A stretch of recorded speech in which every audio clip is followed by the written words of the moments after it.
Welcome back, everyone, and great to see everyone as always. And if you've never been on the show, this is OCS episode 25. And we're going to do a 40K breakdown of all of the new meta stuff, talking about Meta Monday, see how all the 40K armies worked and did over the weekend, and see if orcs are really the best faction in the game right now. So stay tuned.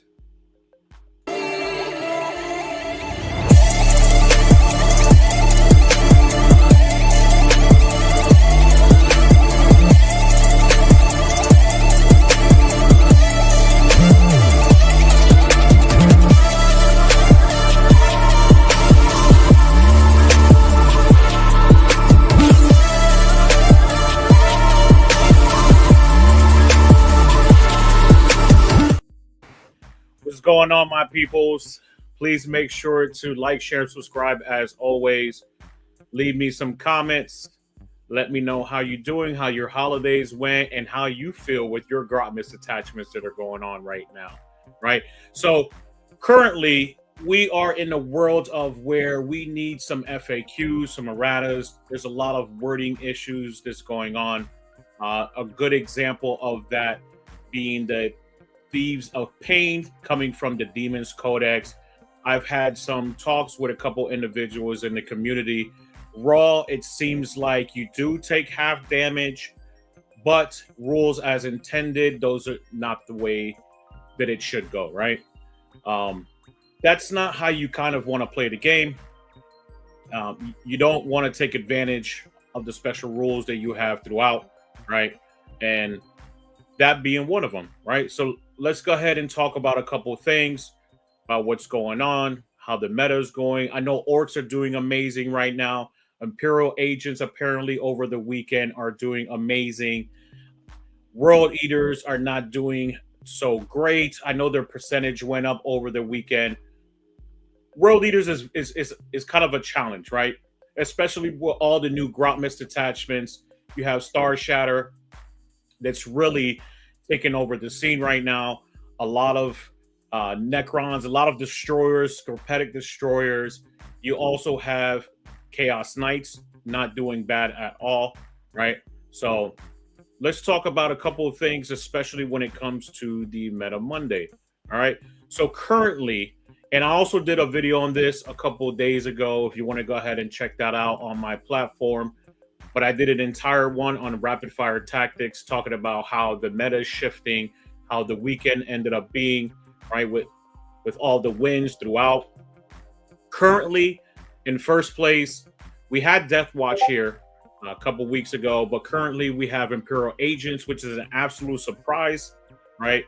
The Imperialis fleet is at 67%. Imperial Agents total is 67%.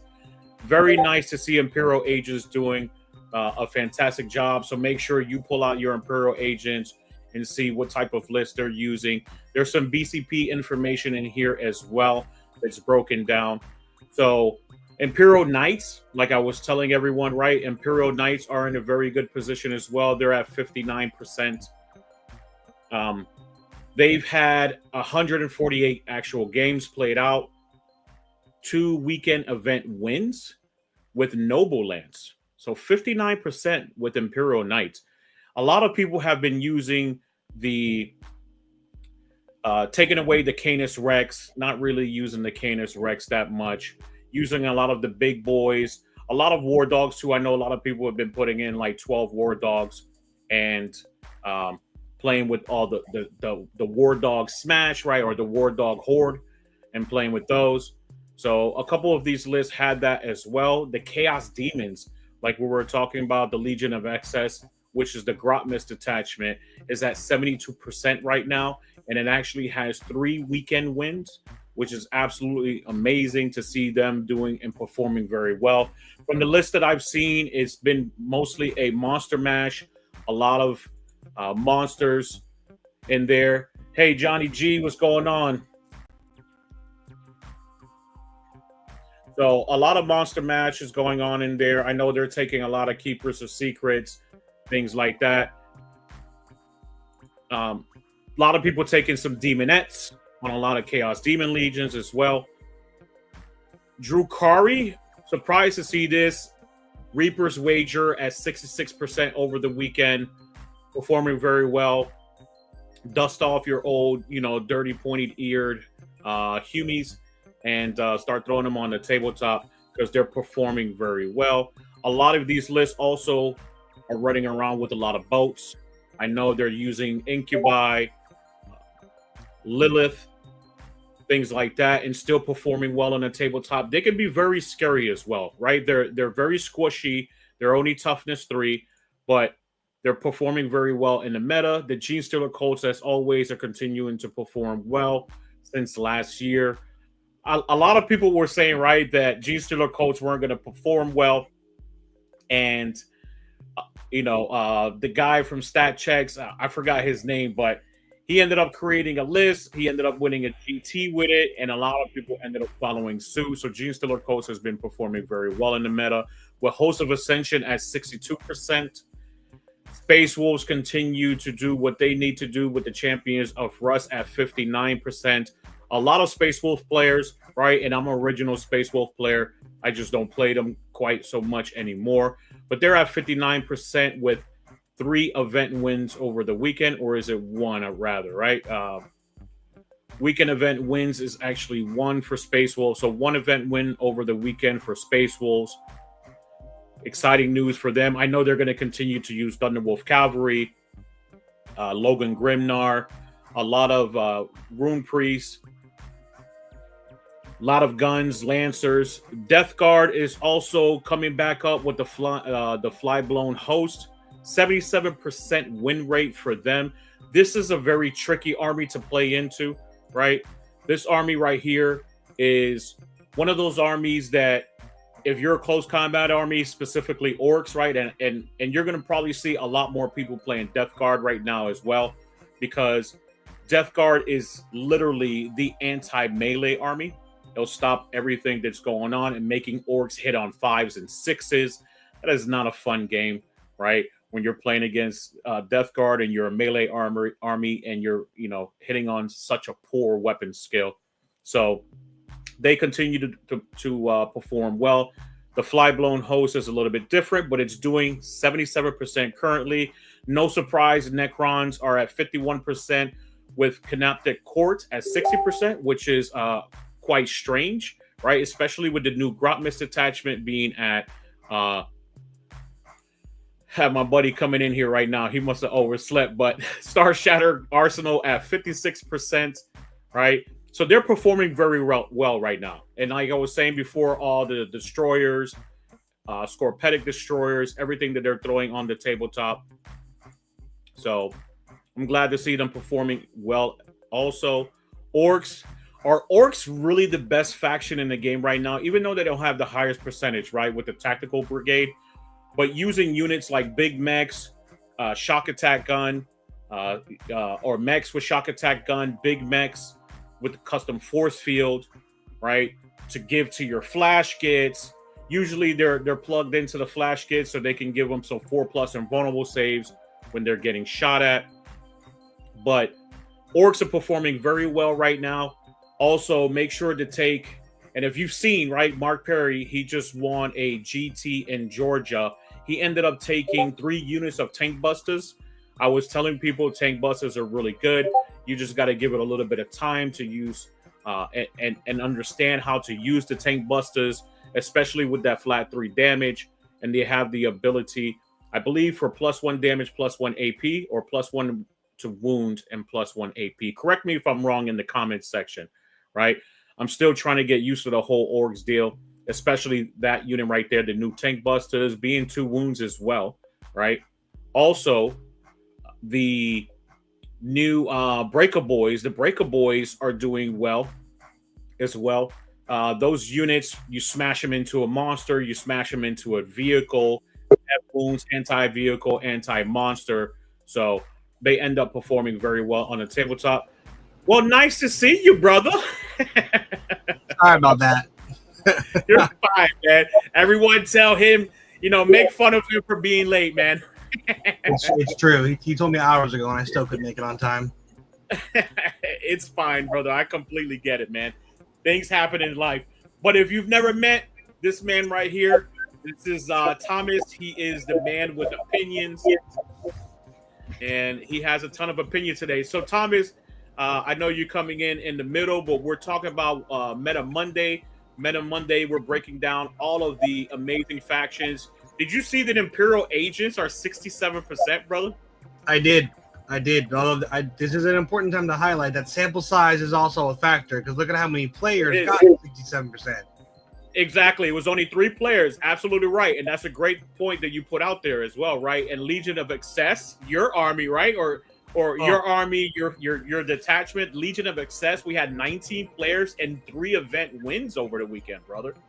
Yeah, no, that's going to take some getting used to, because the one thing about Keepers that was really the only thing holding them back, honestly, was their inconsistency.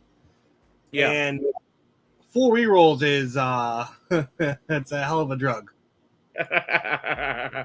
It is, brother. And I'm glad that your army is performing so well, man. I actually want to try to catch a game with you hopefully this week, or I'm going to try to catch a game with somebody this week, probably on Friday night. I need to start throwing my orcs down on the table, man, again, and see how they perform. Cult of Speed at 60%, like one player, but they were doing something. Tell me about it. And I'm curious. I'm going to have to look at that list. I'm going to have to search that list on BCP. But I'm curious to what exactly he was running for Cult of Speed, because that hasn't been doing well at all. And it actually did better over the weekend than everything else other than Tactical Brigade, which over the weekend there was 2 Tactical Brigade GT wins, one in Nottingham and one in Georgia. And that's 16 players. That is for one weekend, that's a decent size of players. That is, man. That is. And we had 5 total event wins as well, 2 for Tactical and 1 for Green Tide and the Warhorde. Mm-hmm. So that's looking spicy. So Blood Angels, and a lot of people have been saying Blood Angels haven't been performing pretty well, right? As you can see, and these numbers are going to be skewed, right, with the Angelic Inheritors at 62%. So a lot more people are actually using these, going back to the point that Thomas was talking about earlier, right? If more people are going to start using these, then obviously the numbers are going to be skewed a little bit more or less, rather, right? And you look at Liberator Assault Group, 42 individuals played on 209 games with them, but they're still sitting at 51%. So have you had any games into Blood Angels, brother? How's it been going for you in the world of gaming? Not yet. Hopefully I got a Marine game lined up later this week, but I haven't played Blood Angels yet. Though I will say with the Angelic Inheritors, with all the characters they can bring and stuff they can do with them, I'm not surprised. Yep. That is a nasty detachment. I'm not surprised either. Yeah, they've always been a very good melee army. They're a good army, especially when you add some shooting to them, and they get even better. So they're performing well. A lot of people have been saying they're trash and they're not worth playing, but I still think that Blood Angels have a lot of teeth, for all pun intended, for orc players. Lots of teeth. And of course, we have the WCW winner, not the individual, but the actual faction itself. We have the Adeptus Custodes, the Talons of the Emperor at 59%. No event wins for them over the weekend, where they're still continuing to perform well. Looking at these numbers too, right, on the second week, because I did that video last week on rapid fire tactics, and those numbers were all over the place. But these numbers are really starting to look very balanced. What do you think? What's your thoughts, brother? Or you want to just wait to the end and really look at it all? No, I don't mind going faction by faction. Custodians, I'm not super surprised, because like even the Solar Spearhead, it's like brings a lot of power, but Custodians still have that elite army problem. Like Talons, I think is the best because it gives Custodians tricks, reactive moves, stuff like that. Correct. Where Custodians don't really need more durability or more hitting power. They have that. Strength 7, AP2, 2 damage hitting on 2s, and Caladiuses are that's a great base to start with. Then it's like you only move like 5 or 7 and you can advantage charge once a game with that one character. Yeah. All right, let's play. So yeah, Talons, gives them a deeper toolbox, but it's still that elite army syndrome. Like, cool, you brought, 13 drops total for the game. Cool, let's, see how that goes. Yeah, they're performing pretty well since WCW, and me and other players, we've been conversing about why the Custodes won and things like that. It really boils down to the pilot, just like myself playing with World Eaters or just World Eaters in particular, right? Or demons like yourself, right? You were performing very well with demons, especially at Crucible. It's a super major that I run every year. This year it's going to be September 19th to the 21st. So it's going to be a three-day event.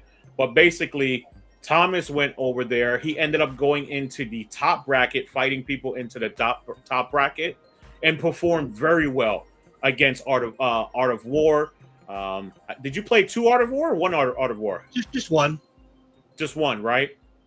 And I know you performed very well throughout the weekend, really tearing it up with an army that a lot of people thought wasn't going to succeed very well, wasn't performing very well, and you brought it to Crucible and performed very well with it. I brought a Trigon. Even Trevi, Tactical Tortoise, was like, yeah, guys, that's an honest to God Trigon we're seeing. So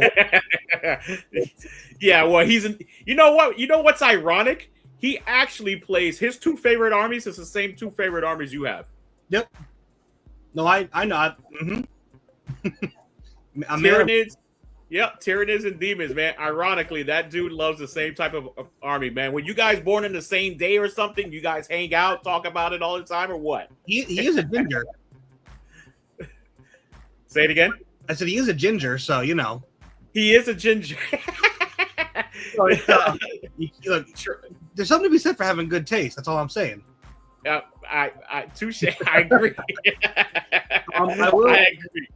I will point out, though, to get a little bit ahead of you, if you look at Grey Knights, another inheritor of the elite army syndrome, exact same win rate with zero event wins for the weekend. Which I don't know how those games went down, but I would absolutely bet it was a matter of just not having enough stuff to outscore their opponents. Which one? The Grey Knights? Yes. 49% win rate with 0 event wins. Yeah, overall, but 52 with the Teleport Strike Force. Oh, yeah, well, that's just Sigil and Mist of Deimos are good. Really good. Really good. It's deeper toolbox and Teleport Strike Force versus just raw power in Warpbane Task Force. Gingers have a hive mind. That's true. Gingers do have a hive mind, man. I don't know what it is. And in my military days, I used to love Ginger Woman, man. I don't know. It must have been Texas or something like that. But yeah, Grey Knights continue to perform well, man. So it's pretty awesome to see them. Astra Militarum as well continue to perform well. And actually, they were the Broken Army last year, right? And a lot of people are continuing to use them. And they're still performing very well. I don't know if maybe it's the matchups people are getting into. These numbers are going to change as well as soon as DKOK drops. But they continue to perform well. No, they're just good. Astra Militarum is like one of those armies that it's similar to AdMech, except they actually have firepower you have to respect. Yep. Because like Toroxes are like 60 points a piece. Catachans, I think, are like 85 points for 10. And so you just have this volume of stuff, and then like Tank Commanders and Lehman Russ is behind it with Scions deep striking that are just scoring all the points and wiping you off objectives. And it's just like, where do you start? It's very similar to Orc Tactical Brigade, where you have a mixture of hulls and critical mass of bodies that just force your opponent to make, like, what do you focus on? Yeah, tons of saves. Yeah, you're right. It's like Orcs, right? Orcs have the opportunity to have so many bodies and basically play every phase of the game. I was telling my buddy that earlier today. and he was like, "Hey, why isn't Vessels of Wrath for World Eaters performing too well? Even though we're going to see the numbers over here, and it's not too bad, right? It's not in the bad plates, but it's not balanced at 50% where everybody should be roughly. Yep. But they don't play every phase of the game, and especially if you're not taking shooting, you're taking out one phase of the game, so you're taking out the opportunity to actually do damage to your opponent. Yep. And like you said, with the Death Riders coming out now, their Astro Militaire might finally get like a respectable and like anti-charge or counter-charge melee unit, which is like their one weakness was, all right, I don't care about your melee, I'm just going to come at you. Yeah, from what I've heard, their horsies, their chicken horsies are going to be pretty good. They're going to have units like you were saying, right? They're just going to be able to do close combat for them, including and continuing on with Bullgrin as well, right? And Bullgrin, we all know how Bullgrin have been for a very long time. They were broken at one point in time. What, 35 points with -1 damage and 4 up invul and 5 up feel no pain, I believe it was. Yep, or a 2 up save you could take various shields on them. And the slab shield. And then Leontes could order them for +1 save. Yep. So so if you got low AP, 18 of those bodies, man. I know. They were very strong. I know. I played into them, and with my World Eaters, a very good friend of the both of us, ours, a very long time ago, man, and just 8-bound just bounced, man. They just completely bounced. It felt like playing orcs against Space Marines with no AP. Mm-hmm. No, like a good comparison for them is Deathwing Knights. It's a very similar. Damage just goes there to die. Now I will say, what did kill them very efficiently with minimal problems are Exocrines and Maleceptors. AP2, AP3, flat 3 damage attacks. They did not like that. No, they didn't like that at all. Hey, Kurt, what's up? Yeah, what's up, Kurt? What are you playing right now, Kurt? Put it in the comment section so we know. Kurt's all over the place always, so I always have to ask him, like, what is he playing right now? Man, Kurt's my dream 40K player. He just goes through just like, oh, this looks interesting. I'm gonna play this. And I'm like, I envy you so much. Yeah, no, I love it. I love it. Hey, when you have the opportunity to do that, right?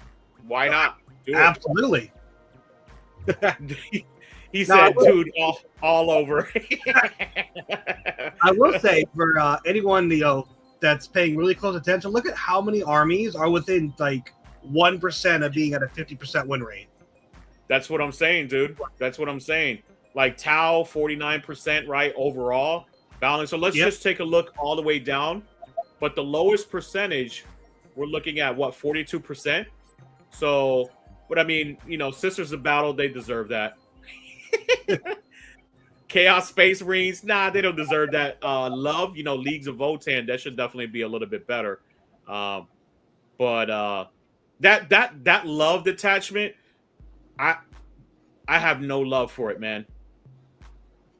That love detachment is pure garbage. What? The Leagues of Votann, the new Grotmist attachment. Yeah, so Kurt's playing Space Wolves, Votann, and DA currently. All right, nice, man. So omit the last two and just start playing Space Wolves. Look. It's something to be said for Xenos. He's a well-balanced man. He's playing Imperium, Xenos, and Chaos. He's got the whole spectrum. Exactly. I noticed that too. He's playing a little bit of everything. He's sprinkling the flavor all over the place, man. So Votann, they're just in a rough spot right now, man, especially with that new detachment.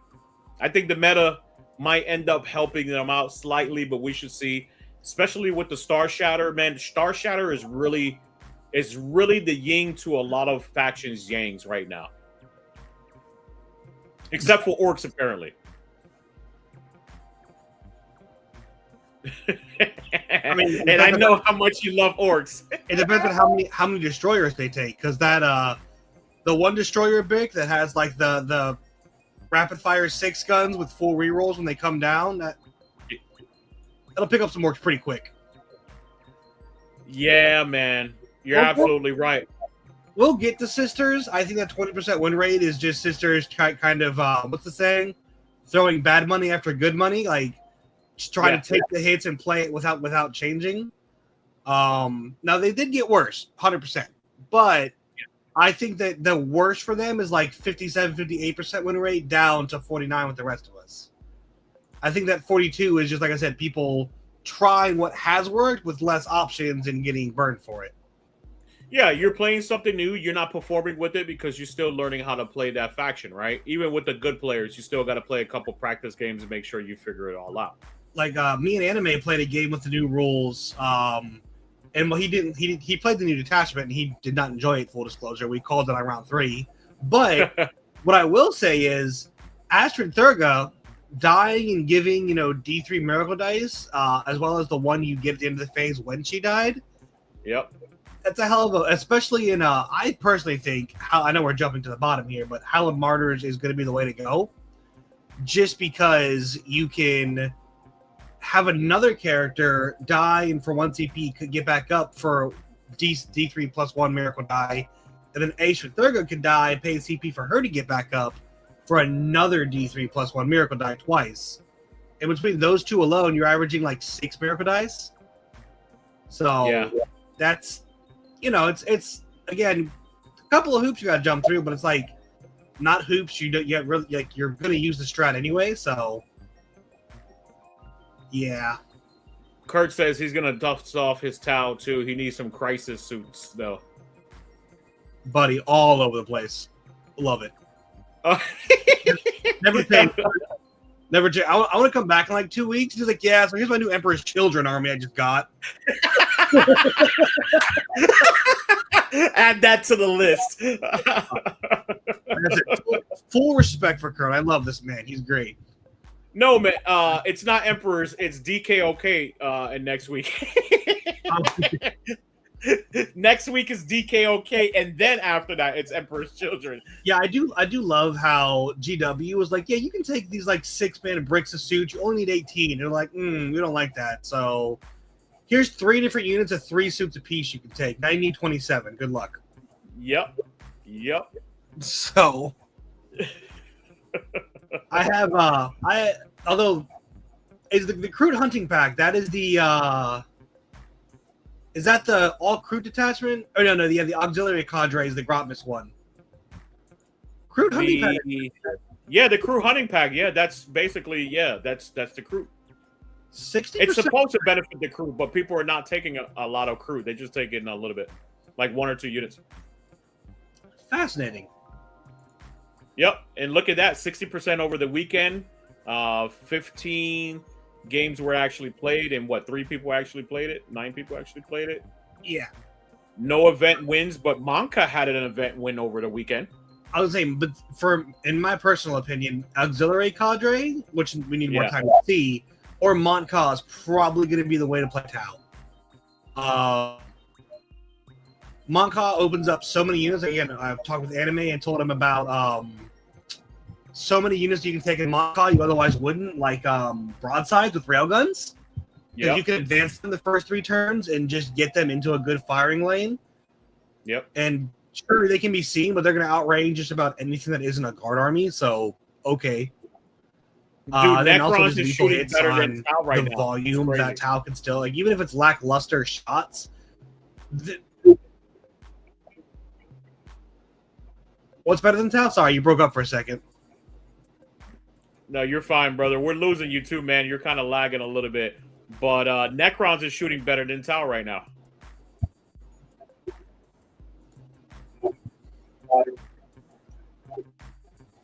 Oh, yeah. Yeah, Patrick. What's going on, Patrick?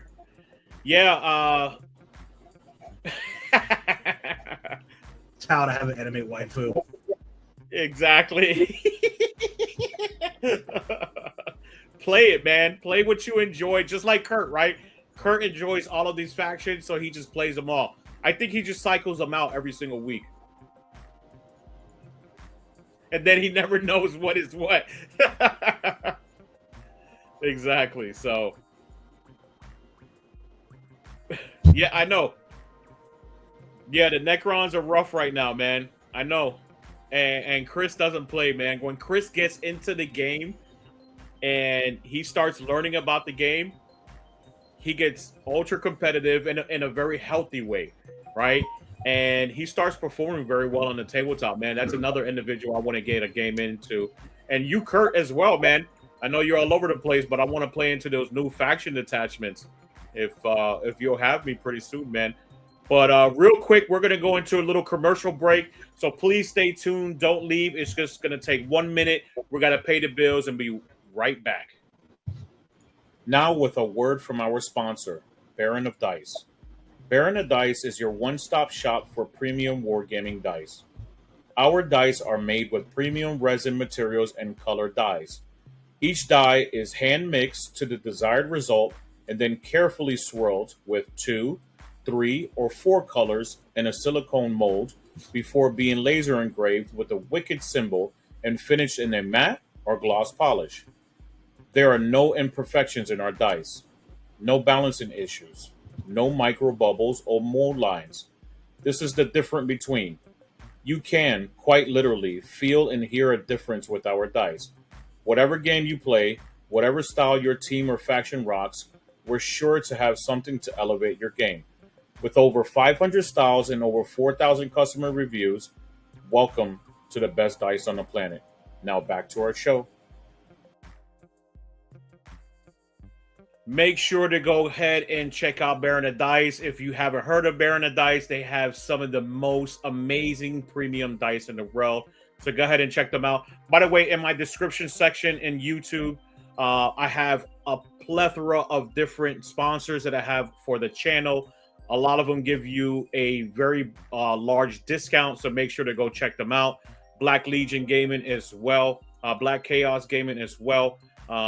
So 2 of them, I know it's a little bit confusing, but shout out to Black Legion Gaming. Shout out to Black Chaos Gaming as well. And make sure to go check them out and get some discounts on some product. All right. So continuing on here while Thomas is doing whatever Thomas is doing, right? And we were talking about Tau. So AdMech, we'll continue on with Tau a little bit. The Monka, 50% performing very well. They had 1 win over the weekend. So it's nice to see that. I know they were running a lot of suits as well. 2 Riptides in a lot of these lists are performing out of the box with the Monka as always. They just really have the ability to really punch up with that army. You just really have to understand how to position and maneuver with that army and do very well in your shooting phase, right? AdMech is at 49%, so this is where we start teetering a little bit low.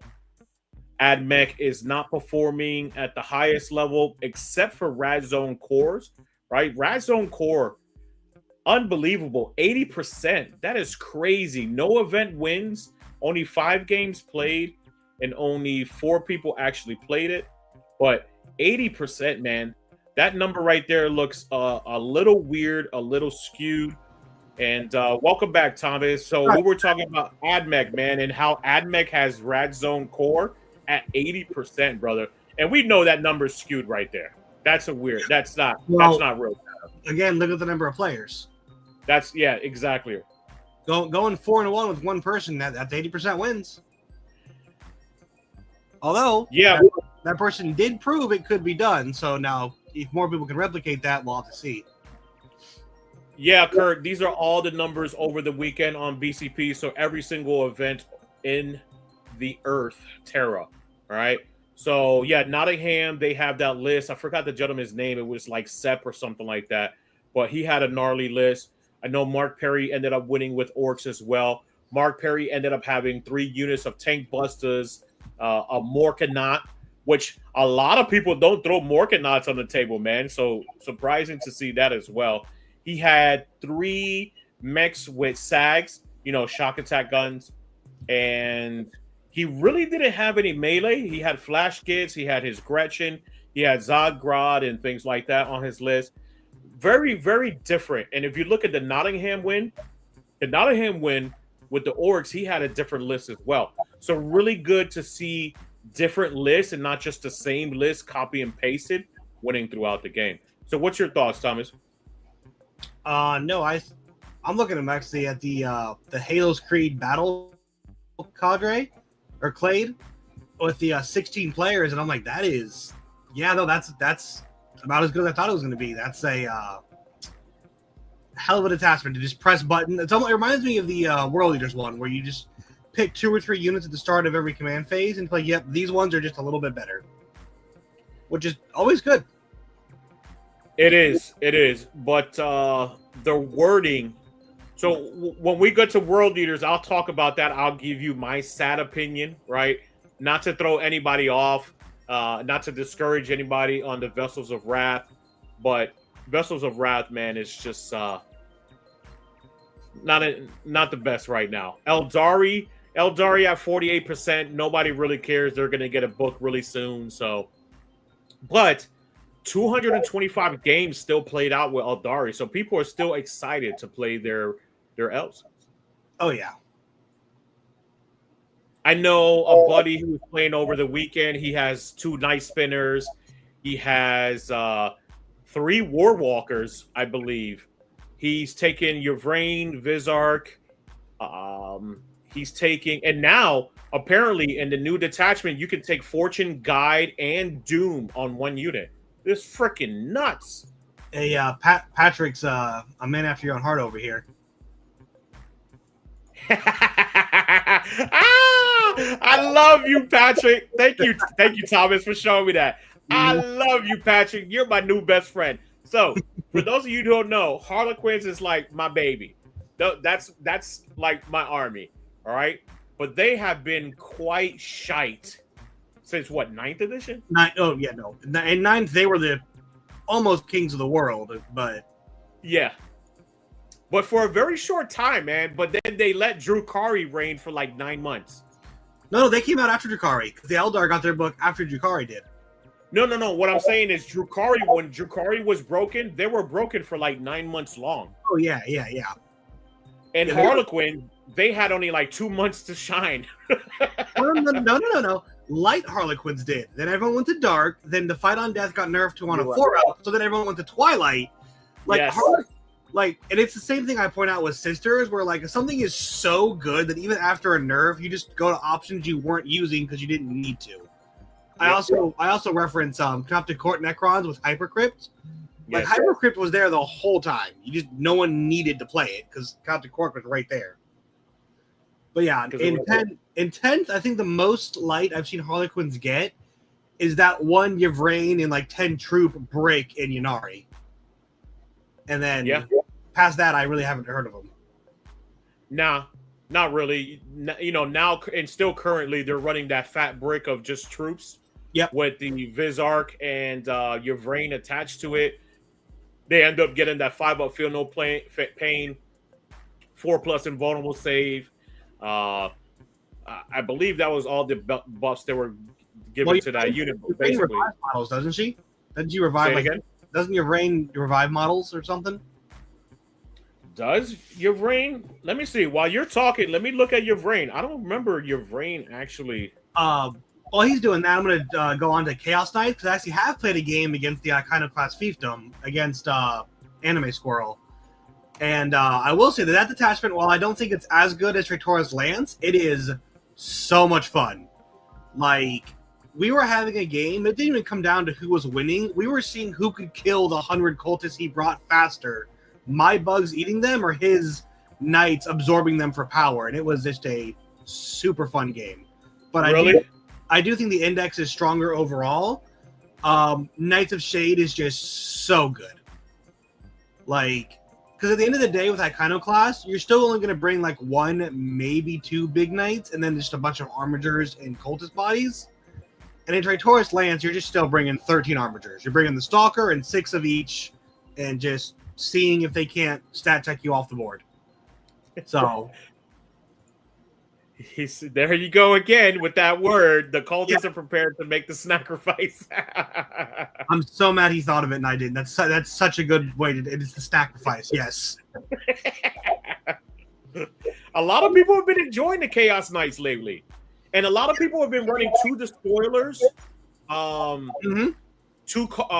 Carnivores, and 2 of the shooty ones. What are they called? Not the Helverins, the other ones, whatever they are called in Chaos. Brigands. Brigands, and 2 of the Brigands. Yes. Yep. Yeah, no. I will say in the Iconic class, the despoiler with double Gatling cannons and sustained lethal hits. Yes. Oh God, is that thing nasty? That thing nasty. Yeah, it in my tiered list, it tops the bottom every unit in my list. Like if it points at something, mathematically, I'm just dead. Dead. Yep. And that's what it does. That's what it is. And it's super fun to watch. It was like, oh, well, 6 cultists died. Like all that cost you was 6 cultists. What?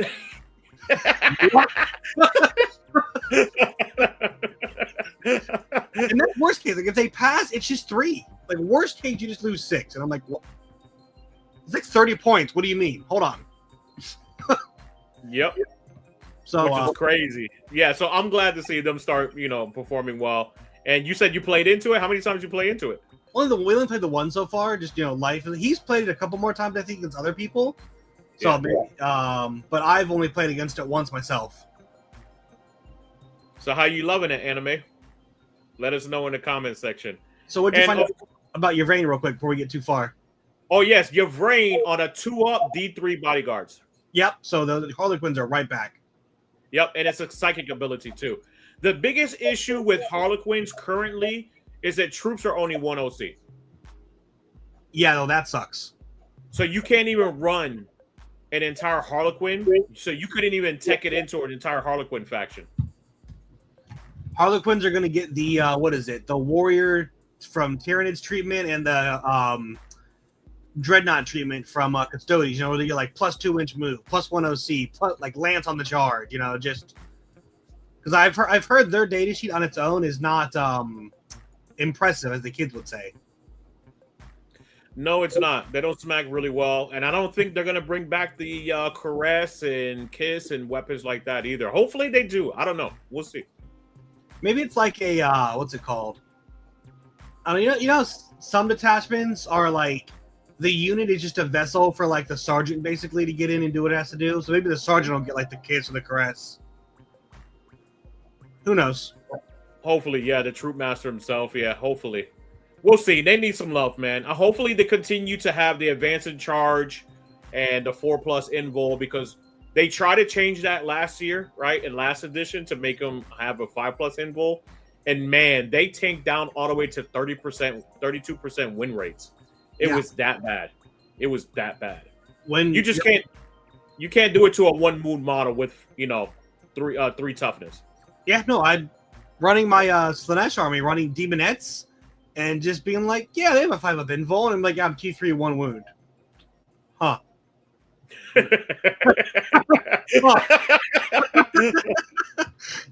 It's the it's Anime, over his sister. He's like, yeah, I don't, sister's bodies are terrible. That's their T3 1 wound. I'm like, yes, you have a 3-up save though. Like, there's an argument there. You can't shoot OP0 or AP0 at it and like make it go away. Stormbolters erase Demonettes at a hilarious speed. That's exactly what I was gonna say. That was gonna be the introduction to the Space Marines. Those Demonettes go bye-bye once they see the new Space Marines with the new Oath, man. Those new intercessors with the Oath, man, it's just obliterating stuff right now, man. I don't know why GW thought, one, that they needed +1 to wound, and 2, that it's almost like they're like too afraid to commit to splitting up divergent chapters and core chapters. Because if you take I thought it was, full disclosure everyone, that if you're a divergent chapter, you just should get the +1 to wound. No, that's not it at all.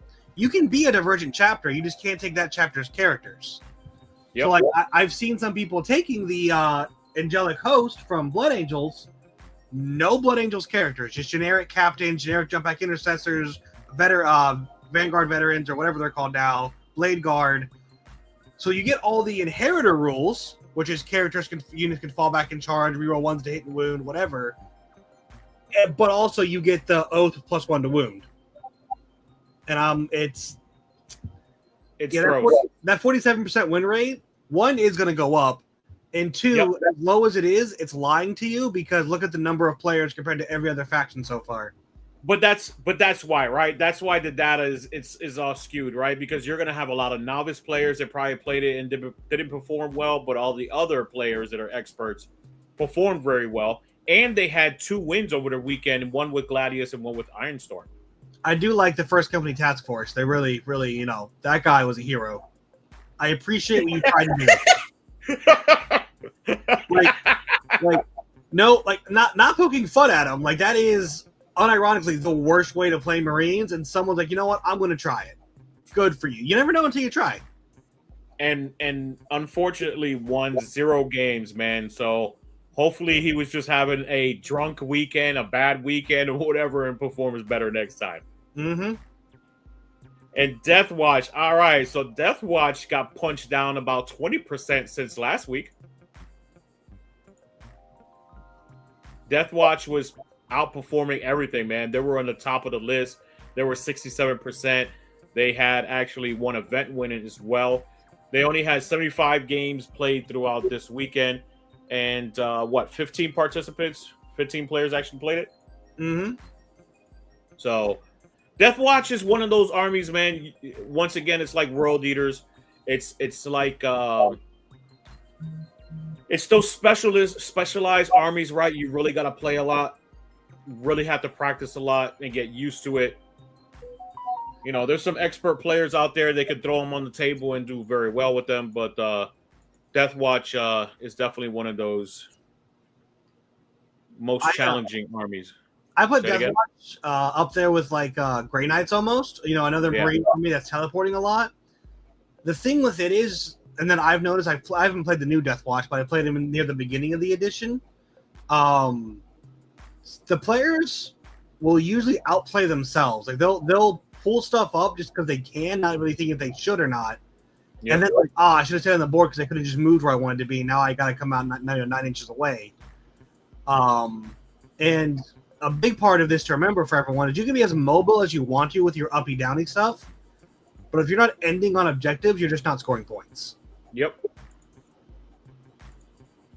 Thousand Suns, they've taken like 4 consecutive nerfs, so you know I'm not surprised. I think they're finally at the point to where once they lose 1 unit, 2 units, their engine just starts stalling because they don't have the Cabal points to keep it up. Correct. People are still playing them massively, man, and they're still in a pretty decent position too for getting all those nerfs. Oh, you know, I'm 100% certain that if I, went against a Mike Buzzini again, I'd probably still lose. Like their tool of tricks and damage potential is insane even still, which is why they got the nerfs. But for everyone paying, watching, it's not Thousand Suns, it is Magnus. It is Magnus. It is the Magnus show with them.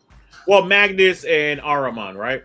Yeah, but like if you just made an attachment where Magnus couldn't be taken, for example, you could lower the points on everything by like 10% and it'd be fine.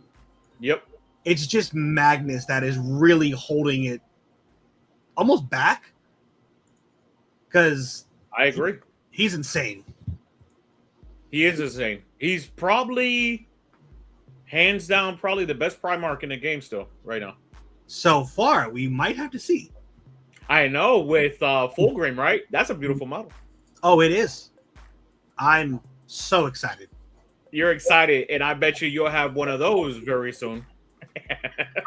Me and this man, we went Christmas shopping the Sunday before Christmas, and on the drive home, I told him, I said, if they release a Fulgrim model, I'll legitimately get all 4 Demon Primarchs for like a diorama. 2 days later, announced Fulgrim. I'm like, fuck. I'm on the hook now. Someone said challenge. But yes, when it comes out, I will have one. You are correct. And your boys, go ahead, brother. Talk about this one. One last thing. Hexwarp Thrallbrand doesn't exist. Don't let anyone lie to you. It's a figment of all of our imaginations. That is not a real attachment. That attachment says, did you bring Magnus? Did you bring Rubik Marines? Cool, you get to rule twice. Have fun. That's all it does. And only 5 games. Only 5 games throughout the weekend, huh? That's pretty. One player at a 5-round event. Yep. Yep. He won 2 of them though, so Godspeed. All right. And your boys. Tyranids. Yeah. So first of all, Assimilation Swarm. It's for those of you who don't know what it does. It's what if Tyranids were Necrons? Is the detachment. Not going to go super in depth, but basically, depending on where the assimilator keyword or harvester keyword models are, you can regenerate D3 or just a model, an infantry unit if it's multi-wound, or D3 plus 3 gaunts, basically, and the swarm models, Hormagaunts, Termagaunts, Gargoyles. Aside from that, they also got a buff to where it used to be your harvester model had to be on an objective to regenerate something. Now it's just anywhere, just alive, and every harvester one can do it. Your harvester, segueing into the next point, is your Ripper Swarms, Psychophages, Horsepexes, Pyrovores, and that was it for a while. But with the December FAQ, they added Norn Assimilators to it. Which, can I just say, from the bottom of my Tyranid loving heart, everyone in the Tyranid community thought the Assimilator was going to be in the Assimilation Swarm. Yeah. It wasn't. I mean, it almost says it in the name, right? Like, come on now. You would think. But anyways, so now you have this T11 2-up save 16 wound body that for the small price of 1 CP can get a 4-up Philnopain. Which it has no invuln, but honestly, 4-up Philnopain is a hell of a drug. Ask Bully Boys. Yes. Damage is or what's it called? The Great Unclean one from the Core Demon Detachment. No, that was gross. Yes. He never dies, man. There's no was. That detachment still exists. There are 5 demon attachments, so you can still face that. That's not gone. But yeah, so Assimilation Swarm can do other cool things. Like I said, you can have a unit of Tyrant Guard that are just unwieldy to kill. Super tough and durable, and is bringing a model back. And like Necrons, it's not just a command phase. There's in a phase where a Tyranid unit dies. Just period. If a Tyranid unit dies, you spend a CP, and if it's within range of a Harvester, that Harvester can regenerate another unit nearby. Yep. You know what Tyranid units consist of? Spore Mines. If a Spore Mine dies because I just moved it near you, or I put it within 6 inches of a base I know you're going to, or 3 inches of a base I know you're going to charge, oh, look, it died, regenerate. End of the fight phase. If I killed something, an enemy unit died, regenerate. So yeah, you could very reasonably have your assimilator on the center objective, and if it's not one tapped, it gets 3d3 plus 3 wounds back before you get to touch it again. That's crazy. That's a lot, man. That's strong too. But a lot of people, especially another buddy of mine who plays Tyranids exclusively, he was tossing up. He was asking me, should I play Tyranids or Orcs? I was like, hey man, I don't want to tell you what to do, but since you're asking me, you probably want to go to Orc route. The only detachments that I think could stand up to Orcs right now are Invasion Fleet with the old 1-eye full reroll with the Devour trick and Exocrines and Maleceptors, or Vanguard. I personally, my hot take is Vanguard is the strongest way to play Tyranids. Yep. But it is the most skill intensive. You cannot mess up in that list. And 47 people actually played it too. I mean, 10 people, sorry. 47 games were actually played. Yeah, no, it's that 45% win rate is one. I guarantee you they did not take 3 Exocrines. I promise you they didn't. No. Because people just don't for some reason. And I'm like, guys, please, you have to make them respect you. But also, it's rough. Like I played a game a couple weeks ago where I just wasn't respectful of my opponent playing Custodes. Got the floor wiped with me. It was all the respect to him. He took up every misstep I made. But yeah, then there's other games though where I play and like many of our mutual friends have now come to me and said, you need to play something else other than that Vanguard. They're like, pick up a different army. Stop doing that. But I like Tyranids being a little bit below the curve. It means we get to dodge the nerf pat. So, and it's still Like, Assimilation Swarm is going to be pretty good. Invasion Fleet still great. Crusher Stampede, we'll have to see. I think -1 to wound double oath with Gilliman is going to be a problem, as well as Star Shatter and Orc Tactical Brigade. It has both a critical mass of anti-monster weapons and critical mass of my opponent's stuff I can't kill problem. Yep. So yeah, anime is one of those people. Vanguard's what I played into as Chaos Knights, as a matter of fact. It's rather rude. The Warrior Bioform is cute and it's fine. It's not bad, but like, it's just trying to do what Vanguard already does for Warriors, but better. So I'm not surprised to see it that low because it doesn't have power. It has options and a little bit more durability, but not a whole lot to threaten you with in it. So it's just crazy. 38 people played Invasion Fleet over the weekend, man. 189 games. Well, and again, as another good segue to the next army, Invasion Fleet is hard to beat because it makes everything just a little bit better. It doesn't matter what you brought; it's just a little bit better. You brought gaunts, you can get D3 plus 3 of them back. You brought tough bricks of things, you can get a 5-up Fatal Pain. You killed something out in the middle of nowhere, but you wanted to contest their objective. Overrun, you can use your move to move instead of a consolidate. Like it's just a good bag of tricks and damage and durability. It is. Now, that being said, Berserker Warband is also a great generalist attachment.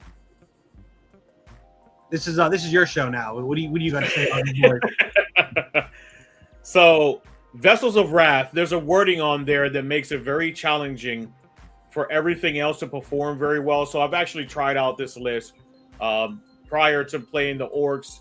The Vessels of Wrath, because of the wording where it states that you can't use that blessing it can't be a blessing that's already active for the remainder of the army, but you can use it on 3 units, makes it a big challenge. I wish they would have never worded it like that. I understand where they're going, where you could just select an ability and make 3 units just overpowered with blessings. But when you're trying to do that to an already elite army and you're only making 3 units exclusive to 3 blessings, right? They don't punch up very well. That also leaves Angron no ability to advance and charge. So now you have, I was running 2 units of 6 Exalted 8-bound and 10 Terminators. They were performing well. The stratagems are subpar. I really like the 2 stratagems. There's only really 2 stratagems I like in there. They have the stratagem to give you a -1 to wound on if they shoot you. And then the other one, not the sticky one. Oh my gosh. I can't think of it right now because I didn't use it that often. But the -1 to wound and reroll wounds. That was the other good one. So basically, you take this list, you don't run Angron on it. You probably end up taking either 3 units of Exalted 8-bound or 3 units of 10 Terminators, and that's your army. And it's probably 30 Terminators that you really want to run in this list because you're not going to have teeth to do anything else. So you're going to be able to give that unit advance and charge, +2 movement, and a 6-up feel no pain or sustain hits or lethals or whatever you might need from the blessings. But it really nerfs the army and how they play entirely because the blessings are usually for the entire army, but now it's for 3 units, which really sucks. And one of them can't be active for the 3 Vessels of Wrath units. So I found it, to be the weaker detachment of the 2, but we shall see. Maybe somebody ends up throwing 30 Terminators on the tabletop and they end up performing very well, right? Maybe 30 Terminators, you throw a Corn Lord or Skull in there, and you just turn it into a World Eater shooting gallery, which I've had some thoughts of as well, right? Take some Forge Fiends, some Corn Lord or Skulls, 3 Terminator units, and just go.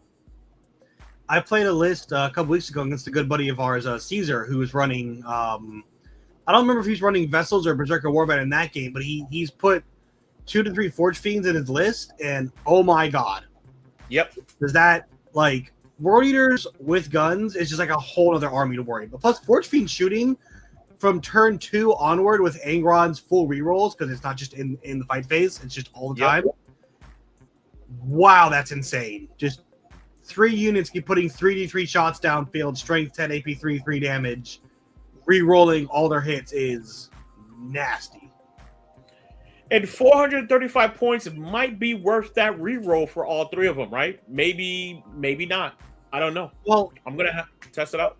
Yeah, and like you were saying, if you don't get advance in charge on Angron, if you just hold him back for 2 turns, let the game play out, get your shooting off, put a unit of Terminators out or some spawn to draw them in. Once they're on the middle objective, and God forbid your expansion, Angron doesn't need to advance anymore. He's just there. Yeah, he's just there with that 14-inch movement. Yeah. And once he's charged onto the center objective, like with the exception of maybe map number 1, he's getting to the other objective now if he wants to. Like, you're not okay. He's here. Good luck. So, yeah, and you're not really stopping him from doing that either. Now, I will say I do think Berserker is still a little better with the +1 to wound strat and the the other one? Yeah, +1 to wound, sticky objectives, apoplectic frenzy, where you could do an auto 6 advance. Yep, auto advance. There's a lot of good stratagems in the Berserker Warband, man. Yeah, where the Vessels of Wrath says these 3 units are better. Again, like with the Invasion Fleet, Berserker Warband just says, hey, everybody can be good if I need you to. Exactly. And I guess it might get, me getting some used to just playing those 3 units. Like I said, right? Probably the best route is now, where people were talking about 30 Terminators were amazing. This is probably the detachment that you actually want to run those 30 Terminators in. And then just do some shooting in the background, and that's it. But no Angron. You can't run Angron in that list. 30 Terminators sitting on a center objective with a feel no pain, fight on death, and sustain hits is... I don't know, man. Yeah, I know. That's what I'm saying. It can be very, very strong. It's just you can't play that army conventionally anymore, right? Yeah. You maybe want a unit of Berserkers, but probably not. You probably just want to go Terminators and shooting. If you did use a unit of Berserkers, you'd want the fight first guy with him, I think. 100%. You always take the Mo with him. Just put him behind a wall on an objective and say, I dare you to come take it off me. Come try. Yep. And then you take the Arch Slaughterer to give him the +1 AP and +1 damage. Yep. And he's nasty. Fight first, precision, rerolls on characters. That's actually what I suggested to Caesar, because he was like, man, you turn 1 charge with your Gene Stealers. Like, how do I stop that? I'm like, put a Mo and 10 guys in front of your entire army. I won't charge you, I promise. Yep. I don't want that. No thanks. I don't want any of that smoke. None of that smoke. I have a character in this unit. No. Patrick says he learned how much Angron hurts on his GKs recently. Yeah, man. Angron punches hard, man. He punches very, very hard. You had 2 Grandmasters and Dreadnought. You had 2 Dreadnoughts within like 6 inches of each other, and Angron flipped them both, didn't he? 4 rerolls and sustain. It's actually quite likely. It's not even rare. Like that. That's just they're dead. That's what he does, man. I actually did that at DreamHack. I flipped 2 Nemesis Dreadnoughts with Angron. I remember one of I think it's the very first game we played, and you charged Angron into my Neuro Tyrant, and you rolled all your damage out, and you're like, oh, I only did 9 damage to Angron. I'm like, oh my god, did I live Angron? That's so incredible. He goes out for a smoke, comes back in and goes, hey, I forgot it. It's D6 plus damage. So that's actually like 16. I'm like, oh, okay, there it is. I knew that sounded right. I'm like, I knew it wasn't right. I could have told you why, but that doesn't sound right. I'm not an expert enough to correct you. D6 plus 2 damage, baby. Gotta love it. Love it. No, Patrick, that's not army specific. That'll get you anywhere.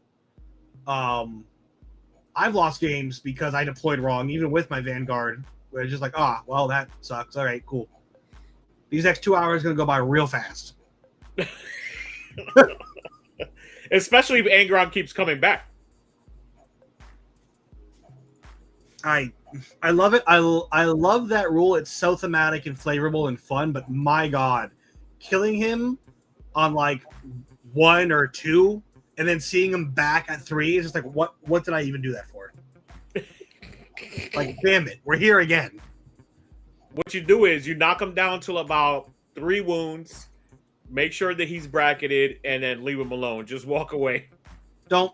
This man is giving you bad advice. He will still table you. Don't do that. Don't do that. Kill Angron and just hope they don't roll 3 6s. Exactly. Telling me, except that's a bad gamble for me because I sold my soul to Chaos a long time ago. Like, he's bracketed with full rerolls. He's not a threat. Oh, insane, because why not? Are you a character, vehicle, or monster? Cool, let's give him +1 to wound too. Just sneak that in there. No one's gonna notice. Nobody's gonna notice. You just wound knight on 2s with them. Anything. Yeah. There's anything in the game. You just wound on 2s with that strat. Yeah. Dark Angels. They are. Company of Hunters 63, huh? Yeah, you know, I thought they'd be high. Well, I mean, I guess the Stormlands with 13 players at 55 that's about where I thought they'd be, but I see. It's because people are trying the actual what's it called? Dark Angels detachments, the Fools. Yeah. We all know Dark Angels is best played in the Marine detachments.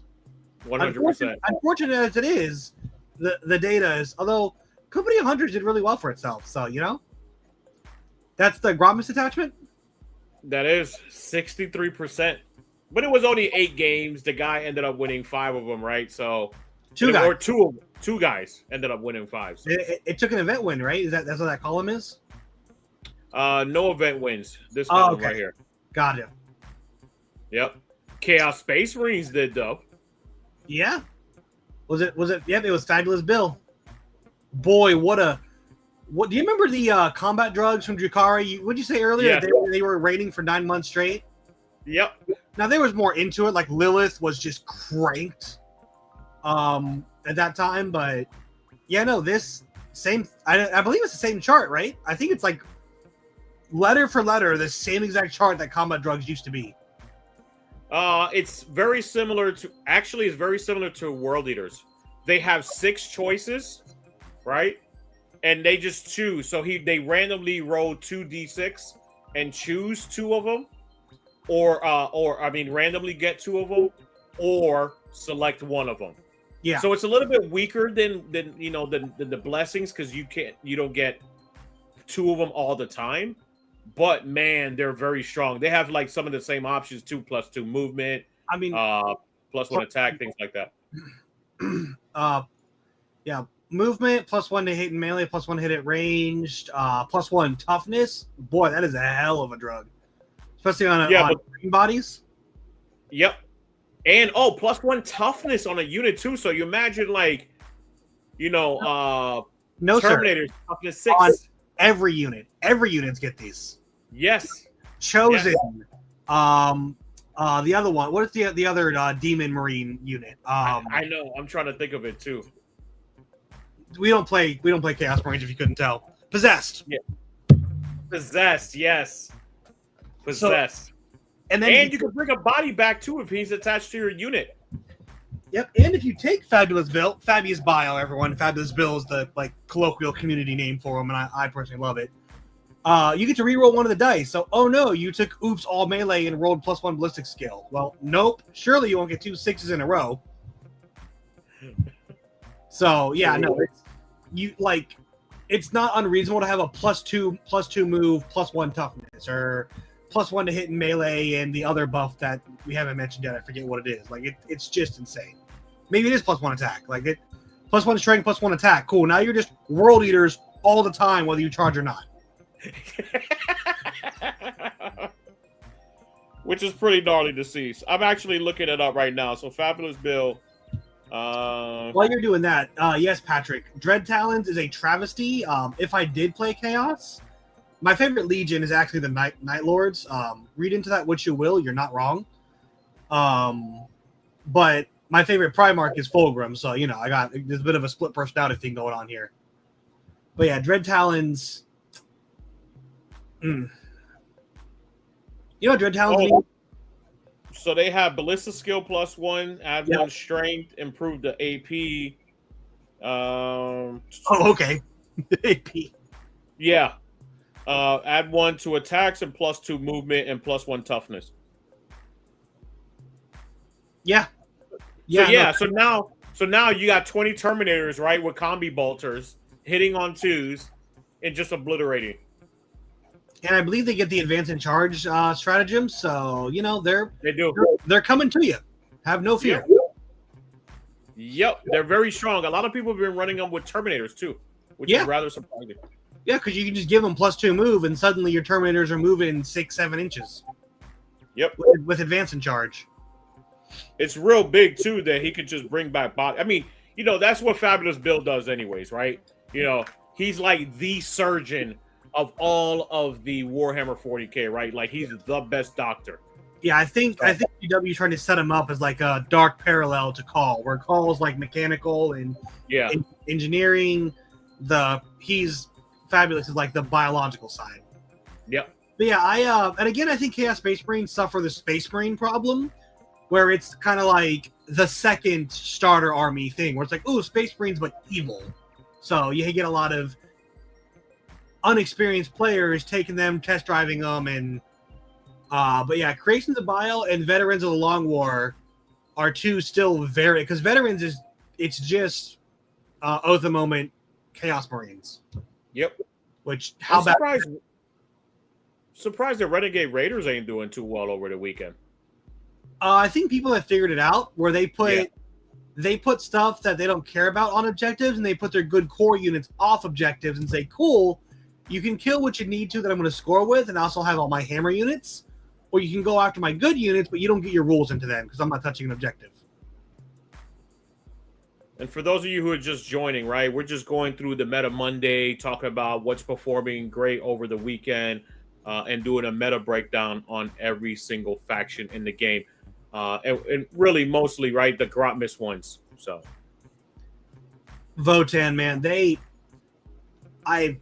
I've told people before, and I will stay on this train, Votan are so dwarf coded, they do everything by the book and they cannot help themselves.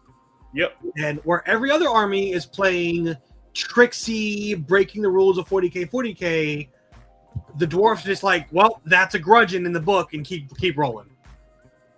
They're like, no advance in charge, like one strat to fall back and shoot, just one reactive move with a new unit from Kill Team, I think it is. So like they just, and again, much like Thousand Suns, ignore Hearthband. Right now, Hearthband doesn't exist. Yep. It is fake news. Don't do that to yourself. Everybody abandoned it except for 2 people. Everybody else jumped an Oathband. 28 people on Oathband, 138 games. Those 2 people were either contrarians trying to prove everyone wrong, or they just really, really are into Hearthguard. That's it. Which, more power to you. Like, play, and I will say, if it is that one, play what you like. Like, these numbers, do what you like, because at the end of the day, we can look at all these numbers and talk about the competitive viability. It's a game. It's a game of plastic army men. So let's just keep that in mind here. Keep playing, keep practicing, right? I always tell people all the time, keep playing, keep practicing. Most of the time, it's all about the pilot. Yeah, 100%.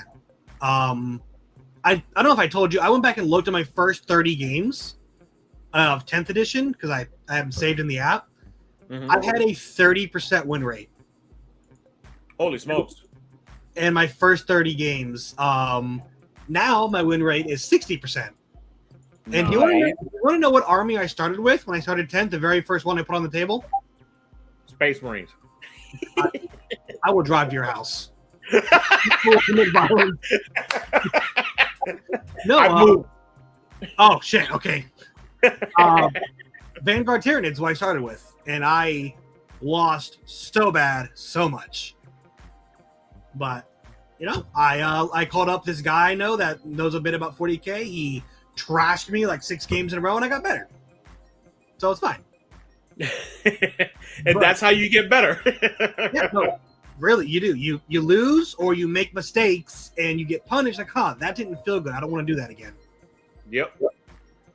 Hallowed Martyrs, 50%. What'd I say? I know. So anime, no more complaints, okay? You're actually doing better than World Eaters at 50%, man. And 36 games played, 7 people. I told him because it is his favorite army. We've all been there where our army just takes it right to the kneecaps. Harlequins. Yeah, no, I was gonna say the Harlequins from 10th or 9th to 10th. Yep.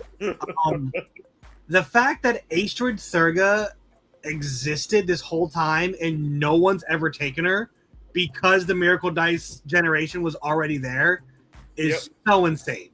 It is insane, isn't it? Like, the comparison I use is the Neurotyrant gives you -1 on your shadow when you call shadows in the warp, and like it's still taken at about half tier in the list where it does nothing else but that one buff once a game, and you pay 105 points for it. So, but no, I think Sisters will be, like I said, once people drop Bringers of Flame or maybe kind of mold the list a little bit to reflect the points better, I think it'll jump back up to about 49-50% win rate for Sisters. Yeah, it's the generalist detachment. It's the one that makes everything just a little bit better. Yep. Also, the Smash Palatine you can make is disgusting. Like, she almost alone could wipe out a unit of 10 Gene Stealers, and that's horrifying. Yep. So, but they had everything they needed before. They didn't need that extra help. That's crazy. Yeah, no, I think Sisters are going to be fine. Yeah. And also now, much like you were saying, it's going to be a lot more pilot-oriented, not detachment-oriented. That's right. I like to break a lot of armies and attachments down to it asks the pilot to work or it just works for you. And some examples of that were like Canoptic Court versus early Eldar, right? After the Towering Shift and, the Eldar Knights couldn't just table you on turn 2. Correct. They were still very strong. They were still had like a 67% win rate. But now the pilots had to actually work for it because you were still Eldar, T3 1 wound bodies. Yep. Whereas Captain Court is cool. Here's 18 raids with a 4-up, 5-up fatal pain. Do something about it or I win. Not to say there wasn't some skill involved, but like largely you could just hold 2 center objectives and your opponent just never got to play the game around it. Well, we've had factions like that, right? Like Harlequins. Harlequins were just like, you don't even need to be a good pilot in 9th edition. You just throw it on the table and you were just obliterating everything. 9th edition Tyranid Warriors could get strength 11. And this was back in 9th edition when the cap of toughness was 8 still. Yep. Why GW thought Warriors needed to be strength 11? I don't know. But they did. And then also, in Leviathan, they were, for those of you who remember Transhuman, they just couldn't be better on a 4. I only ran a modest, I think 15 warriors. I didn't even run like the max you could run. I just ran that and then ran the Flyrant with the blade that ignores your invuln and feel no pains. Yeah, I was not good. I didn't need to be good. And I'm going to be full disclosure, it didn't feel good because I'm like, I'm winning games I know I should be losing just because my rules are carrying all the weight. Now, Sisters weren't that bad, thank God. GW has gotten a bit better of managing stuff and kind of bringing things in line. But yeah, and also Penitent Hosts, they did get a big change, which I don't hear enough people talking about, which is you're not locked into using your army rules turns 1, 2, and 3. You can now, like Gladius, pick when to use them. And I do think that is reflective of the 47% win rate. Like so many of the armies and attachments, we're still gestating and figuring out where it's at. But I do think Penitent Host can be really good because those Arco-Flagellants with the Fight on Death are a really good counter to turn 1 charge World Eaters, Creations of Bile, Blood Angels, Vanguard Tyranids, Orcs. Yep. So many Space Wolves, so many turn 1 charge melee armies. Look at an Arco-Flagellant and just squint their eyes and go, do I really want that? And then if you say no, they hit you first anyway because they're a pincher moving 23 inches and charging. And then you got to ask yourself, do you want the repention to the face? Like it's a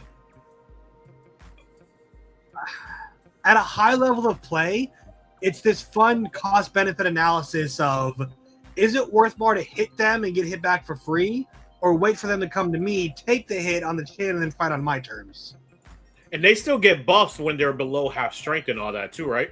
I believe so. Yeah, no, it's I think Penitent Host is very good. It is kind of pigeonholed into a one play style. It is. But like with World Eaters, it's a very good play style. Yes, true indeed. Arcos will punch you if you don't respect them, yeah. Yeah, no, and even if you do respect them, they still get their say, which is a super good place to be.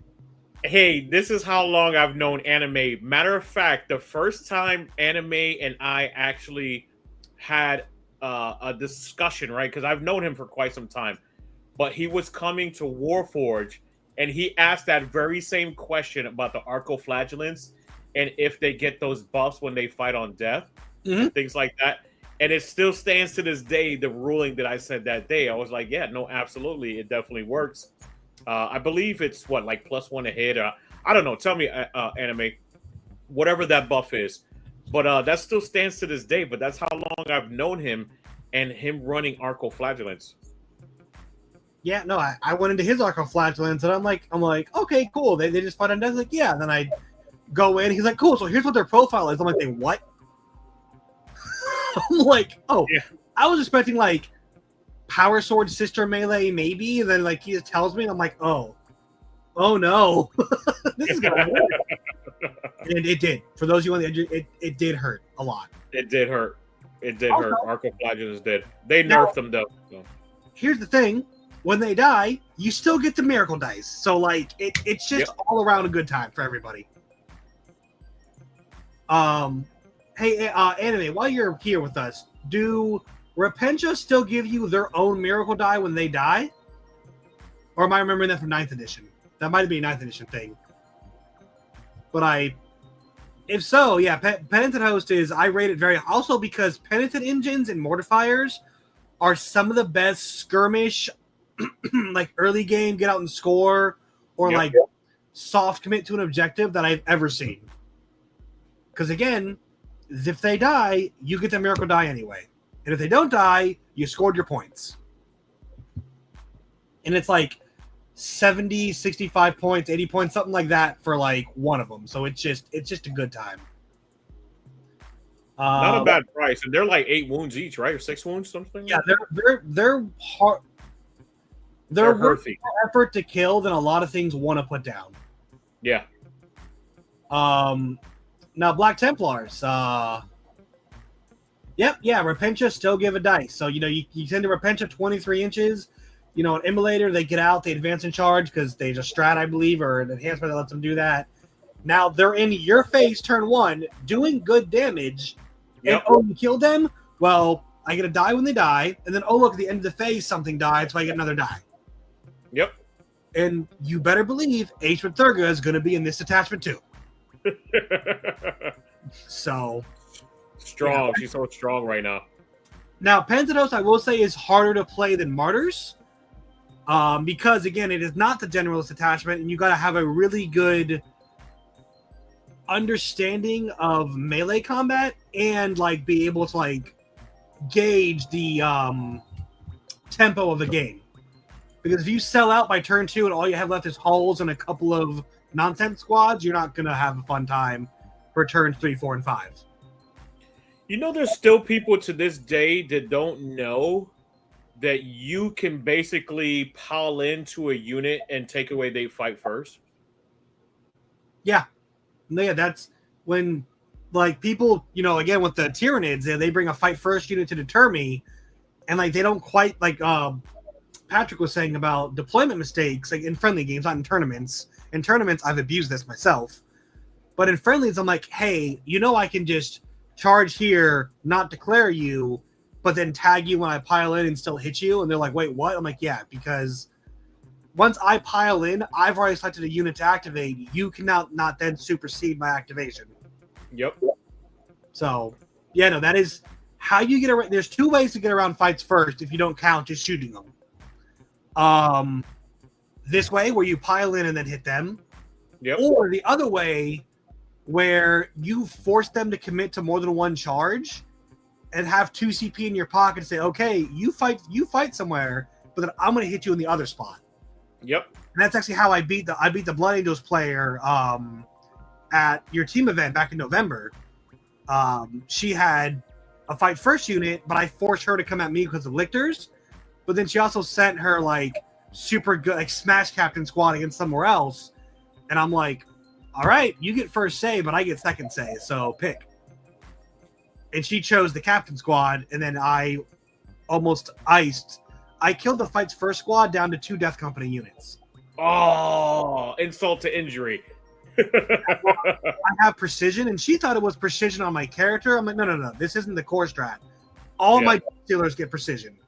Goodbye fight's first character, and then the rest of the unit didn't matter. So, Which is great. Yeah, but yeah, that is and that is a very, I mean, I'm not surprised because it's a very, like I said, it's a, you play orcs, world eaters, harlequins. That is the understanding I was talking about of the fight phase and how melee combat works. Yep. You just got to practice, learn, right? Watch our video so you learn, right? Where you been? Whoever doesn't know that already, right? Why haven't you watched the video? Yeah. Is Bringers of Flame, wasn't that the broken detachment? Yes. And now it's at 20%? Yeah, Sisters are suffering exclusively because of Bringers. Yep. The Miracle Dice thing, I personally think, needed to be rolled back. Whether they hit it too hard or not, I'm not a game developer to say. But where it was before was absolutely insane. Like even the Sisters games where I won, the Sisters player was still just drowning in dice. But yeah, Bringers of Flame is the reason that Sisters are being punished right now exclusively. Anime did the math for us on what Arcoflagellus can do. I'm well aware, but if you want to show the peoples, because his last comment specifically puts it into perspective. Yeah, that's nuts. 16, and it's strength 5, 1 damage. Yep. That is a wide. Basically, into anything that isn't a 2-up save or a T10 or higher, just wave it goodbye. Like Berserkers don't want to smack into that. No, and again, they can potentially fight on death. I think it's like a 3-up roll or something, or I don't know if it's automatic anymore, but yeah, that could be coming at you after you've already killed them. Yep, Berserkers want none of that smoke. 60 attacks, dude, you're probably deleting an entire 10-man. With sustains. The only thing to mention on Black Templars is they are almost exclusively a movement and melee-focused attachment, and Sword Brethren are hilariously terrifying in combat. They got nerfed, too. They're neophytes, right? Or whatever they're called. Yeah, the neophytes. Yeah. So you couldn't take like Black Tide, basically, just 100 bodies of 5-up info. Yeah, exactly. And a lot of people did it. Yeah, but Sword Brethren, they get +1 damage. And the way that it, again, understanding fight phase, how it works is you go, oh, I'm -1 damage. You're like, cool, I'm only 1 damage. Great. Now I add on the +1 after your modifiers. So I'm still 2 damage. Get wrecked. Which was really good for Catans. A lot of people, that was how people circumvented the whole Catan spam when they were running that, is get that +1 damage weapon. There's a lot of things that Bolgrins who are -1 damage. No, you're not. Get wrecked. Yeah. So being at 42%, I think is just because again people haven't found their footing yet. But I've seen a lot of people saying that 10th edition is going the route of shooting armies. I don't see it. I think melee is really like just being reinforced. I don't know. Maybe I'm missing something, but like my call for LVO finals is going to be Ultramarines of some variety, either Ironstorm or Gladius probably, and then either topical orcs or Guard is going to be one of the other two Guard. armies going into them. That's my call for LVO finals. Guard, huh? Oh, Guard are a scoring machine, and they pick up Marine bodies like nobody's business. Like a Marine staring down an autocannon, especially when another cannon gave it +1 AP because I don't know why not, and then this Hellhound stripped their cover. Like, oh, I'm 10 Terminators with cover and a 2-up save and Armor of Contempt. You're like, cool, take 4s, nerd. 3 damage each. Have fun. Yeah, so there was a I was saying, meanwhile, their Scions, Catachans, and empty transports are just outscoring every secondary they want. And just to remind everybody, too, this is WTC scoring. So if you're looking at these, right, for the Orcs Tactical going 5-0, remember, that's on WTC terrain as well. Just be careful. Was GSC not on here? We haven't discussed GSC yet. Genestealer Colts. Oh, yeah. I discussed it before you came in. Right there, 54% with 62% with Final Day and Host of Ascension. Yeah, no, I wanted to touch on them because Host of Ascension is the points changes. I said it last time we did a show. The way the points changed is strictly a buff. It just irons out that inconsistency curve they had, which is it only went up. It didn't go down because now you can bring back, I think, 5 units of 5-mans, which before, like, getting 5 units back was lucky. Yeah. Now you just do it. And in Final Day, I'm playing Vanguard Tyranids. Could you imagine with me, Lewis, real quick, Vanguard Tyranids with GSC shooting behind it? Yep. And I believe the Metamorphs fight first, and you can bring back like 4 or 5 of their 5-mans or 2 of the 10-mans that fight first with just Lictors scoring everywhere and Gargoyles move blocking, and the Parasite is a lone op as well. I did the math. I believe you could take 3 Lictors, 3 Neurolictors, Death Leaper, 3 Parasites, and like I think it's like 4 or 5 10-man Gargoyle squads, and you're still under 1,000 points, and then the rest of it can just be Genestealer goodness.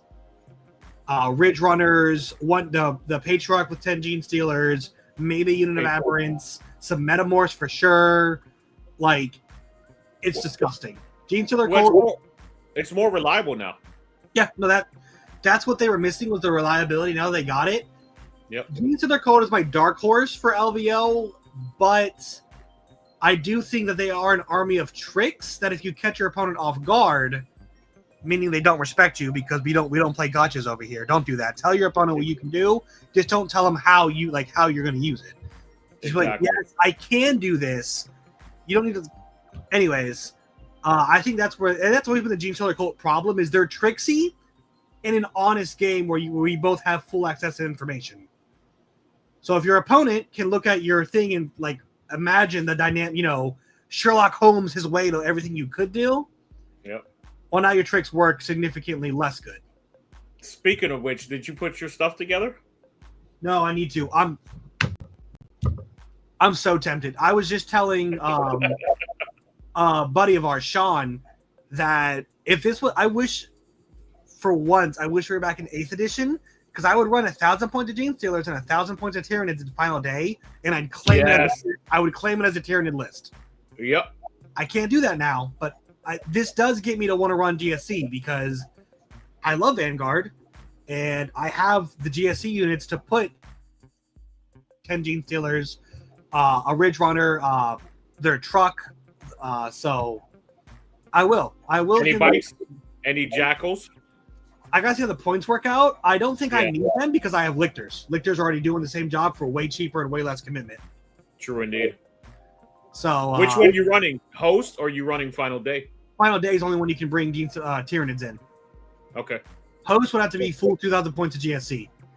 Which, if I did that, I would run Biosantic Brood Surge because it's the Vanguard version of GSC. Oh, Biosantic, really? That's the okay. All right. It's the one that focuses on Metamorphs, Aberrants, and Genestealers. It's the melee one. And they had no wins over the weekend, but 54% average. They had 76 games with the Biosantic.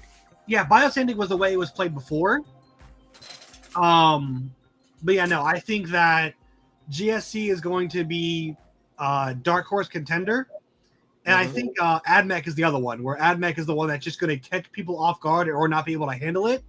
So they'll eke out wins where if their opponents were more experienced with them, they might have won. But again, that's been GSC and AdMech's thing, is they're the rare armies in 40K. Like, how many AdMech or GSC armies have you played against in recent history? 0. Yeah, no, same. I've also played against 0. Yep. No. But even at tournaments, you probably won't see them, even locally. No, at most tournaments, like GSC and AdMech are very rarely get out of single digits of number of players. So yeah, no, but I am excited for GSC, both to play and to like see where they go now that they have their randomness kind of taken out. And final day is going to be one to watch because that is an insane amount of rule. Like, oh, you killed a Tyrannid, you killed those gargoyles, plus 1 to hit and wound against your whole army, or with my whole army against that unit. Don't do it again. Yeah, oh, did my gargoyles, who can move 12, advance and shoot, and auto move 6 after shooting, get within 6 of you? All my GM plus 1 to hit now. I like that detachment. So you put in you. I know you're still dealing with the demons right now, though, right? I am working. I was talking to another buddy of ours, Brian, a World Eaters, Corn Demon, Orc fan himself. He was one of the people that's like, I need you to stop bringing your Vanguard. You need to do something else. I'm like, oh, I'm working on a Slanesh list. I should have that up and ready by next time you want to play. Without, he's like, I'll take the Tyranids. I don't want to deal with that. He's like, I'll take the bugs. He wants no excess smoke, huh? No, I do. I put together a Slanesh list that I think has, well, first of all, legs because it's Slanesh, but like actually, it's 2 Keepers of Secrets with the auras of +1 to hit, +1 to wound for non-monsters within 6 inches of them. Which also their base aura is +1 AP. So now it is a +1 AP, +1 hit, +1 to wound, whatever I want. Shalaxi, because Shalaxi, you're gonna take her. Selesky, which gives Demonettes critical 5s to wound, and they have dev wounds. Which in this attachment, if you can engineer getting them to reroll hits and wounds, is 16 dev wounds just on average. It's disgusting. That's crazy. Yeah, that tops the bottom Magnus. It's super fun. The Mask, because a lone op who can make you -1 to wound and me +1 to wound, is great. And then 18 Fiends. And that's a list. 3 units of 6 Fiends. Yep, you were telling me about that. Yeah, you were telling me you were going to run 18 Fiends. That's crazy. Is this better? Did you end up getting them all? No, I don't have the models for this. This is a TTS theory army. Yeah. But also with shameless plug, Great Onslaught 9 coming up, I'm kind of hardcore practicing on my NIDs because I really want to be. I'm 2 for 2 for best Tyranids at your events so far in a row, and I kind of want to keep that train going. I love it. I love it. Quick question for myself and maybe some of the people who care about this: is Great Onslaught 9 the first event for the SGA 2025 season? First event or first GT? First GT, yeah. Yeah, it's first GT, yeah. I know there's RTTs and stuff, but yeah, okay. Yeah. Cool. First GT, yeah. First event, no. The new season starts in the same time as the ITC, so shout out to SGA as well. Robert Demings, Robert Chandler, and Robin Roberts. So it's the Roberts and Lewis. Right, about to say. You got to legally change your name. Just make it Robert Lewis. Hyphenated. Exactly. Which is absolutely hilarious. Yeah, but yeah, that'll be the first official GT for the SGA. And they plan on doing some. We plan on doing some new things in the new year. And if you haven't noticed or haven't heard, I also do UTC, which is Goonhammer circuit, and people have already been invited to their finals that's coming on up this year. So nice. Yeah, no, I'm super excited for the game and where it's at. I'm super excited to get back out at an event, see what other people are doing. With the exception of Marines right now, with their just in specifically Gilliman doubling up the oath thing. Gross. I don't think that any army is heads and tails above the other. I do think Tactical Brigade is terrifying. Yep. But they are manageable. Like they're 40K is in a place, in my opinion, where every army is going to take their pound of flesh. It's just how well do you as a pilot do to mitigate what they can take and maximize your crackback when you get your say. Which is a great place to be. It means that there is, in theory, always play for players, which is nice. It is nice, and that's where we were before Grotmas too. I just think they need some tweaks, errata tweaks, right? Some clarifications on some things. You know, we talked earlier about the Thieves of Pain and stuff like that. It at first glance, second glance, it's not clear to a lot of people. Raw, it seems like you could take half damage, but as a TO, I'm like, look, man. I don't like to rule by intent, but man, this is not supposed to be played out like half damage. So what he's talking about is, certain units, every unit only has so many wounds. And the way the strat is worded is for every wound you would lose, you shunt the damage. Correct. Some people are saying, I only have 4 wounds on Fiends to lose. So if I take 8 damage from a Melt-A-Shot, I can only lose 4 of it. So I only have to take 4 damage on the Keeper's Secrets or the Demonettes, not the 4. Now, I personally disagree with this, and I told you this as well, because you can get even more extreme and put it on a Demonette. If your Demonette is taking Melt-A-Shots or, Angron or Bloodthirster damage 3 sweep attacks, and they have 1 wound to lose, 66% of your damage just went to the void, and that is clearly not intended. Nope, not intended whatsoever. I agree with you that it is a oversight paired with, I think, some people just getting greedy. Yep. It's already a great strat. It is already you can effectively make a soul grinder like 36 wounds with this strat. Now, that accounts for average dice, which are their own issue, but still, that is a T11 3 up, 4 up save body that you have to do an additional. No, I'm sorry. Give it 36 extra wounds because you can have an 18 wound unit with a 4 up field of pain against the mortals taking the damage instead. And it's for the phase. So don't think it's not Armor Contempt 1 activation. It's for that entire phase, everything you put into them just goes over there. And then half of that goes away. A very, very good strat. Very good strat. But doesn't work like that. It's not intended. Yeah. Right? No. Like that. No way in hell is it half damage or just single wound.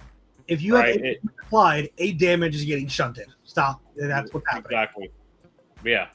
Exactly. So, I appreciate you coming in, brother. I appreciate everyone participating. We are almost at 2 hours. Go ahead, brother. I'm sorry. I didn't mean to cut you off. Say it. I just read. Can you highlight Anime's last comment? Because he kind of teased us. He didn't tell us the full package of Arc of Day. That's what they can do. That is insane. 70 sustained at strength 6 is insane. Oh, I would love to see you too, Patrick. Hell yeah, man. Yeah. Hell yeah, brother. Are you over there? Are you in the Kissimmee, Orlando area? Love to see Patrick, man. But yeah, go ahead, brother. What you were saying about the Penitent engines. Oh no, the 60 attacks at strength 5 was sustained was terrifying. This, you can map this out on whatever infantry unit you want, and none of them want this. This isn't something anyone's happy to take on the chin. No, not at all. +1 attack and strength, 1 damage, strength 6 for a turn. Berserkers don't want to take that. Nothing wants to take that in the game, except for things that have a high toughness, right? But even then, keep in mind, people, like you pointed out about 30 minutes ago, the rules apply to their fight on death fight. If you hit them first, they still get to, to some degree, put that damage on you. That's right. And that was clarified in the FAQ actually too. So yeah. Okay, Patrick, you're in Tampa. Got it. All right. Let's just dox all our fans. Where's everybody live right now? Give me your address and socials now. Mother's maiden name of your first pet, street you grew up on, Exactly.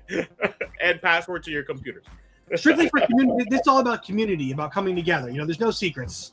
Exactly. And before I go, tell the people, what are your top three? So my top three. Go ahead. You tell me your top three right now in the entire game. What are your top three? Like, top what are the three? top three performing factions? Yes. Detachments. Detachments, I think, is going to be Gladius Marines because it is just all the good stuff. And you can take Gilliman, which you're going to do, and Calgar. Two, I think, is Orcs, Tactical Brigade. I've said it before, and I will say it again. Anytime you even give Orcs respectable shooting, not even good, just respectable shooting, it's a problem. It's a problem. And I've talked with our buddy Brian about it. I think Tactical Brigade is best played as a 60-40 split. Yep. Whether you want to do 60 shooting, 40 melee, or vice versa, it's going to work for you no matter. You're not going to be upset about it. Yeah. I think 70-30, but yeah, around that realm, 60 to 70. Yeah, I mean, you can skew it. Like, my Tyranids are 70-30 with melee shooting, so I don't disagree. But that also part of that is considering kill rigs can do both, so they're kind of skewing my percentages. True. Did I lose everyone? Am I back? Well, yeah, we're back. We're back. I don't know what happened there, but I guess the service had a little hiccup in it. No, you're still here, brother. Unfortunate. But you're still live, brother. You're still live. There you are. Or there I am. Yeah, I guess we just had a hiccup in the system. I don't know what happened there. But what's your last one? What's your number 3?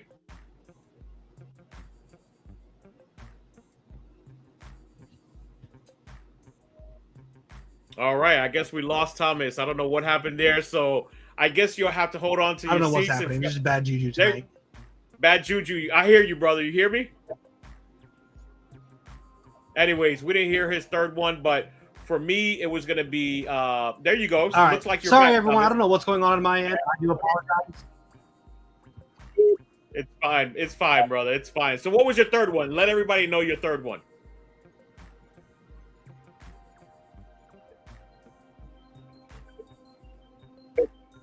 After Ultramarines and Orcs, it gets kind of hard because everyone's so close. But I probably Necrons. I think Necrons is going to upset a lot of people. That's what I got. You hit the nail right in the head. That's exactly how I have it. Space Marines, Orcs, Necrons.